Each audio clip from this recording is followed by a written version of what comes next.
A paz do Senhor, meus irmãos teólogos, tudo bem com vocês? Espero que vocês estejam bem. Estamos aqui ao vivo, não reparem que eu tive que desligar aqui o celular, mas nós estamos aqui ao vivo fazendo esta live da nossa aula de teologia sistemática. Estamos fazendo um teste, espero que vocês gostem. Vai ser postado aí no nosso grupo do meu canal do YouTube e também no nosso grupo aqui agora, né, na nossa live da AD Missão para o Mundo. Para quem não me conhece, meu nome é Sandra Raquel, sou pastora da Assembleia de Deus Missão para o Mundo, sou bacharel em teologia, com pós-graduação em Novo Testamento e sou também professora de Bíblia há mais de 20 anos. Vamos começar a aula de hoje? A aula de hoje é da nossa teologia sistemática com o tema de soteriologia. Se você estiver gostando, você já pode aí comentar, porque como a aula é ao vivo e você está acompanhando, você pode comentar. Mesmo que você assista depois, também pode comentar. Se for no YouTube, pode colocar aí o seu like, pode compartilhar, pode colocar seu comentário. Tudo é válido para que a palavra de Deus se espalhe cada vez mais. Os nossos alunos, fiquem atentos, vocês são as pessoas principais para acompanhar essa aula. Começando, estarei olhando aqui do lado, que é, como eu falei, o meu celular está aqui, que é a minha cola. Por quê? Para que eu não passe do tempo e o nosso tempo seja ali bem justinho, para que os nossos irmãos possam acompanhar. Na aula de hoje, nós vamos iniciar com o que é soteriologia. A palavra soteriologia vem do grego soter, ou soteria, que significa salvação ou salvador. Quem nunca ouviu falar, né, sobre aquelas pessoas que nascem em Salvador, como elas são chamadas? Soteropolitano, é isso mesmo, porque vem da palavra soter, salvador ou salvação.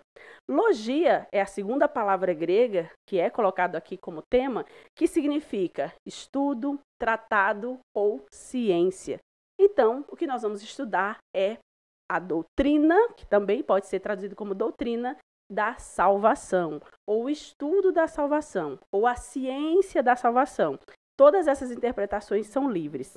E aí eu gosto de colocar sempre uma definição melhor para que até os alunos consigam explicar de uma forma resumida, não dessa forma como eu falei agora, que é a etimologia, mas de uma forma resumida para ele lembrar do que ele está estudando. Se ele for perguntado, você está estudando o que na teologia? Ele vai saber explicar dessa forma. É a ciência que identifica os princípios básicos da salvação do homem. Soteriologia é a ciência que identifica os princípios básicos da salvação do homem. Porque nós vamos estudar justamente toda a base, todo o início, passo por passo, com relação à salvação da humanidade. E aí você talvez esteja se perguntando, por que o homem precisa ser salvo?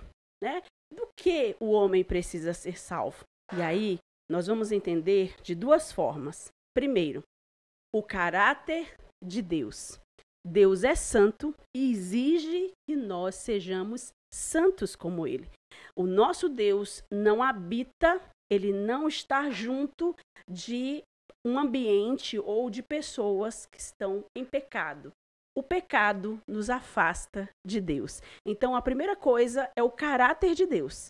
O caráter de Deus exige santidade, exige pureza. E o segundo é a natureza pecaminosa do homem. O homem nasce com a sua inclinação ao pecado, com a sua natureza pecaminosa. Não é que o homem nasce pecador, o homem nasce com a sua natureza inclinada ao pecado. Por isso, todas as ações do homem, por mais que ele tente fazer o bem, ele acaba errando. Então, por causa da natureza pecaminosa do homem, o homem precisa de um Salvador. Ele precisa ser salvo para estar junto de Deus e para que a sua natureza não o condene e ele vá para o inferno. E a outra pergunta que eu gosto de colocar aqui é: por que é importante a gente estudar soteriologia, a doutrina da salvação? Porque tem pessoas que falam assim, mas eu já sei que Jesus morreu na cruz para me salvar. Eu já aceitei ele em meu coração. O que mais eu tenho que estudar sobre isso? E é aí onde você pode falar por si mesmo. Eu acredito até que vocês que estão assistindo possam até colocar aí nos comentários: eu tenho certeza da minha salvação. eu não preciso ficar preocupado. Porém, há pessoas que mesmo frequentando a igreja, ela tem dúvidas com relação à sua salvação. E é justamente para que eu e você, a gente não tenha dúvidas da nossa salvação, é que é importante estudarmos sobre soteriologia, a doutrina da salvação. Porque quando eu estudo, eu passo a entender os processos da salvação. Então eu vou olhar para mim e vou dizer, então verdadeiramente eu estou salvo. Não há dúvida, mas há pessoas que mesmo ela pedindo perdão a Deus, ela não se sente perdoada. Ela acha que falta alguma coisa. Talvez ela tenha que carregar uma cruz. Talvez ela tenha que subir uma escadaria de joelhos. Para então ela conseguir sentir o perdão. Sentir que agora sim ela está perdoada. Valeu a pena. Porque ela passou por um sacrifício. Ela passou por uma penalidade. E aí quando você estuda sobre a doutrina da salvação, você entende que não há necessidade de nada disso. E é agora onde nós vamos, daqui a pouquinho, entrar nesse ponto. A próxima coisa que eu coloquei aqui, os irmãos que estão no meu canal, eles vão receber o PDF, tá? Esse PDF que eu estou olhando aqui. Eu não sei como é que funciona na parte da live. Pode colocar também? Ou como é que chama vocês? São os Uniprodução. Pode colocar também na live o PDF? Então a gente coloca também o PDF aí para vocês acompanharem, tá bom? E tá os versículos bíblicos, tudo direitinho para vocês poderem estar guardando para vocês essas informações. O próximo que eu coloquei aqui é: por que o homem não pode salvar a si mesmo? Isso é muito bom, essa é uma das perguntas muito boas, porque desde o início, quando Adão e Eva caíram, eles tentaram resolver por si próprio. Dizer, vamos deixar Deus de lado, Deus não precisa ficar sabendo que a gente errou, que a gente fez aqui uma besteira, vamos nós mesmos nos virar. E é aí onde está o ponto-chave. O homem não pode salvar a si mesmo. Somente Deus é o responsável pela salvação da humanidade. E eu coloquei aqui, a Bíblia deixa bem claro que todas as pessoas precisam de um Salvador. Desde a primeira tentativa do casal de se cobrir para se esconder de Deus, isso está lá em Gênesis 3, do 7 a 11, até a última tentativa rebelde de desfazer os propósitos de Deus, lá em Apocalipse, capítulo 20, versículos 7 e 8, você vai ver o ser humano buscando resolver as coisas independente de Deus. E você também vai ver nas escrituras que não dá certo, não funciona. Qual foi a provisão de Deus, né, para o homem? Ele começa a mostrar qual é a provisão dele para salvar o homem justamente no Gênesis. Lá no Gênesis, ele quando chega, os irmãos que conhecem a história sabem que ele chega perguntando para Adão onde ele está, e Adão diz que está escondido, porque está com vergonha por estar nu. E o Senhor Deus diz, mas quem foi que te disse que você está nu? E então eles se cobrem com folhas de figueira, né? E aparecem diante de Deus com aquelas folhinhas lá se cobrindo. E Deus diz, esta provisão de resolver este problema que vocês causaram não pode vir de vocês. Sou eu quem resolvo. Então a Bíblia diz que Deus mata animais ou um animal. A Bíblia não diz, mas a Bíblia fala que ele mata animais ou um animal, tira a pele desse animal e coser, ou seja, ele costura peles, túnicas para Adão e Eva. E aí, agora sim, eles estão verdadeiramente cobertos diante de Deus. Foi resolvido o problema. Então, para vocês terem uma ideia, que essa é a provisão de Deus. E esse simbolismo, o simbolismo do sacrifício, de alguém ter que morrer, do sangue ter sido derramado, já apontava para Jesus Cristo, para o sacrifício que ele iria fazer na cruz do Calvário. Lá em João, capítulo 1, versículo 29, fala sobre o verdadeiro Cordeiro de Deus. Porque no Antigo Testamento, eu te dei o exemplo do primeiro homem, da primeira mulher, o que Deus fez para prover vamos dizer assim, a salvação deles, porque eles não podiam se apresentar diante de Deus daquela forma. Seria o fim para eles. Mas Deus proveu uma salvação e eles então voltaram a ter relacionamento com Deus por causa disso. É isso que a salvação faz. Ela tira o homem da sua pecaminosidade e restaura o homem novamente para ter um relacionamento com Deus. Após esse primeiro episódio, o Senhor estabelece os sacrifícios, que são os sacrifícios mosaicos, com um simbolismo já apontando para Cristo. E, como os irmãos sabem, era o cordeiro que era usado. E lá em João 1:29, Jesus lá o nosso João Batista, o profeta, fala: este é o verdadeiro Cordeiro de Deus que tira o pecado do mundo. O cordeiro tinha que ser imaculado, ou seja, sem nenhuma mancha, sem nenhum tipo de defeito físico, sem nenhum tipo de problema que o fizesse não ser perfeito. Ele teria que ser perfeito. Hebreus 9, 13 e 14 fala sobre isso. Ele teria que acontecer a imposição de mãos sobre este cordeiro. Quem conhece também a história, já leu, sabe, que o pecador deveria colocar as mãos sobre o cordeiro e confessar o seu pecado para ele, acalmar este cordeiro, porque esse cordeiro precisava aceitar morrer no lugar do pecador. Então, Jesus fez todo esse processo. Ele, ao ser crucificado, o Senhor Jesus não gritou, ele não clamou, me tire daqui. Não aconteceu nenhum tipo de evento como esse, porque ele aceitou morrer em nosso lugar. Isaías 53, 10 e 11 fala sobre isso. E também era necessário que ele morresse. Romanos 5, 8 e 2 aos Coríntios 5, 15. A morte do cordeiro substitui o pecador. A morte de Jesus nos substituiu. Esta é a provisão de Deus para nós. E aí eu completei aqui a parte onde eu fiz esse comentário sobre o sacrifício, dizendo assim: o que o sistema sacrificial comunica para o homem? Esse sistema sacrificial mosaico, que era um cordeiro que tinha que substituir o pecador. Além de mostrar ao povo o abismo que existe entre ele, Deus, e o povo, significa que somente o Eterno poderia fazer esta ligação. Ou seja, se Deus não fizer esta ligação, não tem como o homem fazer. Não tem como o homem se ligar a Deus se não for através de uma provisão do próprio Deus. O que Deus está dizendo a todos é, prestem atenção nessa frase: se você quer se aproximar de mim, é segundo as minhas condições. O homem não tem o direito de inventar o seu próprio caminho.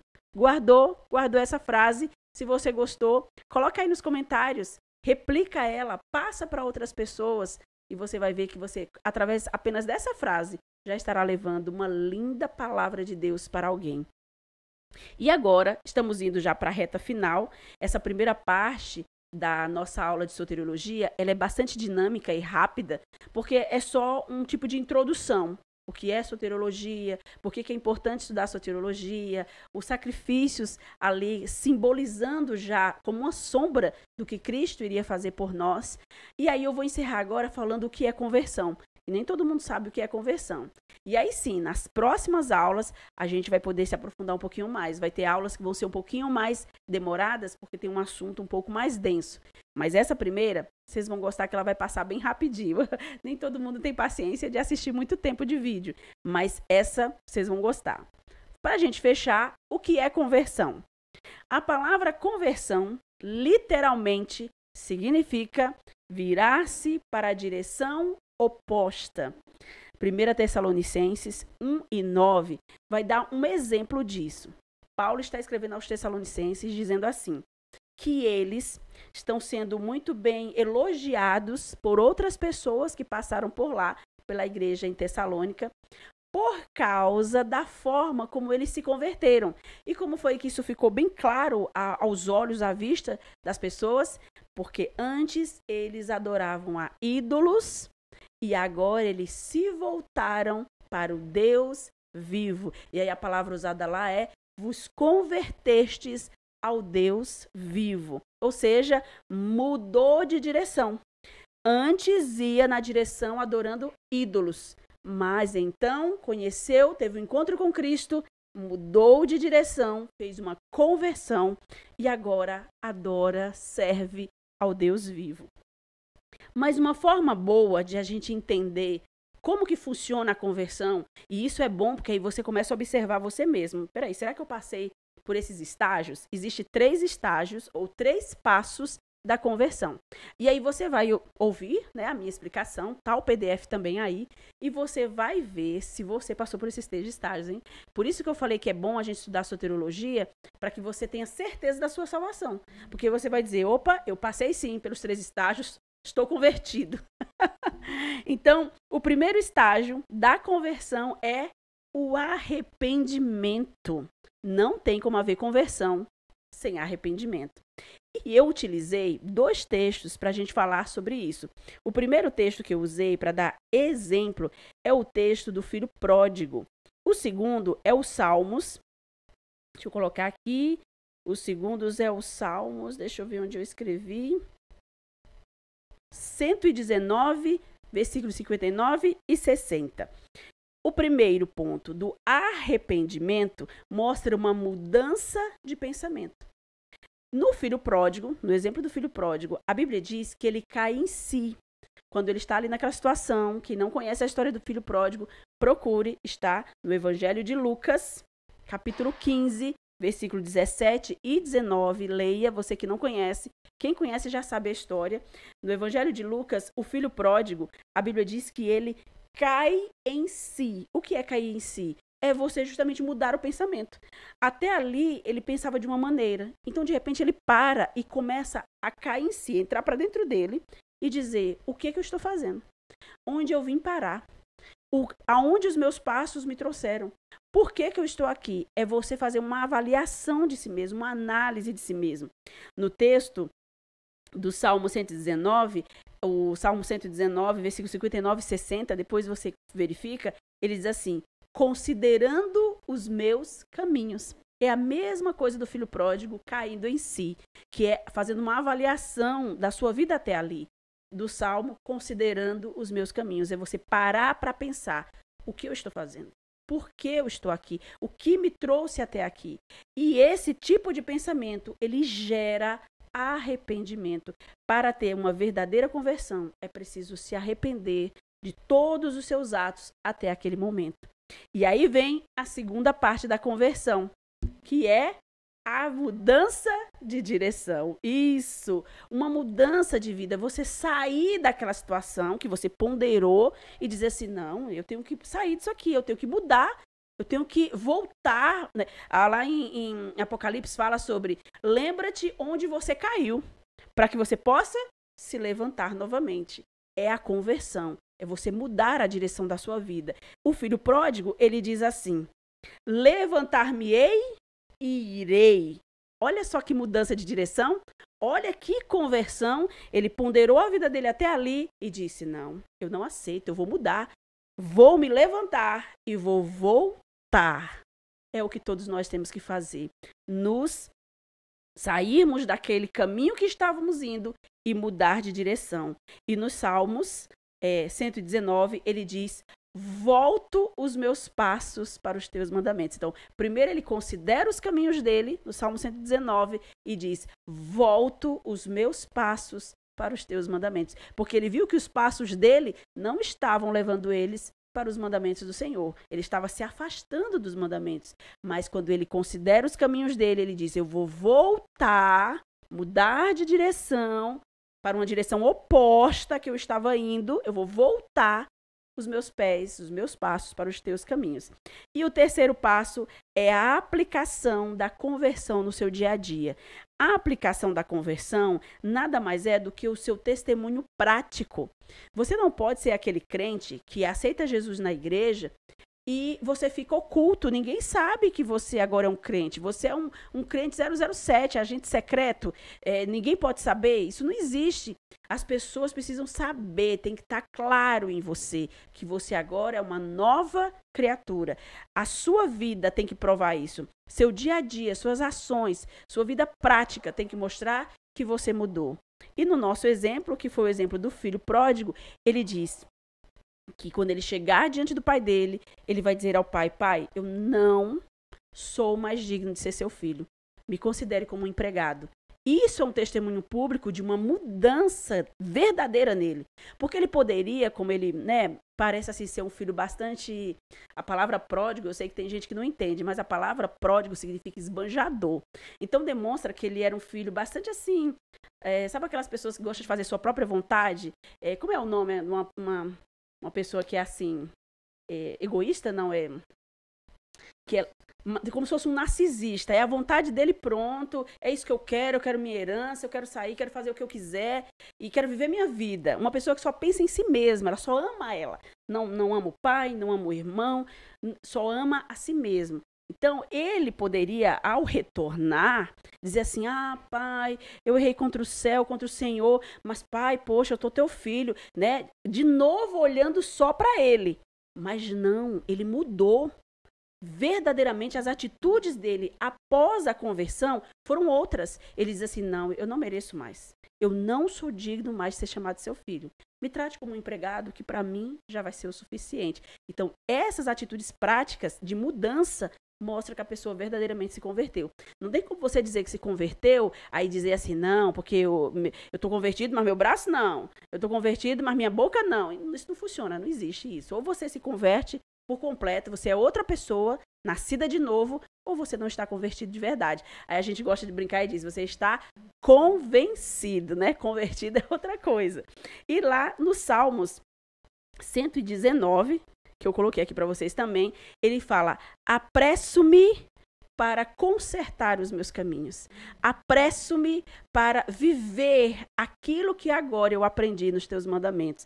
Então, tanto um como o outro mostra uma mudança de vida. Considerar, se arrepender, voltar ou levantar-me e irei, que é você dizer assim, eu vou mudar de direção da minha vida e vou me apressar a aprender de ti, eu vou agora, não sou mais digno de ser teu filho, eu vou mudar completamente as minhas antigas atitudes e as pessoas precisam testemunhar isso. Tem que estar diante dos olhos das outras pessoas. Elas precisam verdadeiramente dizer assim, olha, fulano não é mais o mesmo, não, ele mudou. Depois que ele aceitou Jesus, olha, é outra pessoa. Essa tem que ser as palavras das pessoas sobre você quando você aceitar Jesus como Salvador. Amém? Vocês gostaram? Espero que vocês tenham gostado. Dá aí um joinha se for, né, no YouTube. Se for aqui na live, eu não sei o que coloca na live. É joinha também? Ótimo. Um joinha aí. Se inscreve no canal, é verdade. Se inscreve no canal. Nos ajude a divulgar a palavra de Deus nesse sistema de teologia que é maravilhoso, que é lindo para a nossa salvação, para o nosso crescimento espiritual. Que Deus abençoe todos vocês. Fiquem na paz. Siga meu Instagram, é verdade. Siga meu Instagram, que vocês vão gostar. Eu vou estar postando bastante coisa lá. Vou colocar algumas caixinhas de perguntas, tá bom? Para vocês também estarem ali colocando o que vocês querem ouvir, o que vocês querem que eu traga aqui. Principalmente no meu canal, que eu também trago curiosidades bíblicas, para que vocês também possam estar ali tirando suas dúvidas, tá bom? Deus abençoe. Fiquem na paz.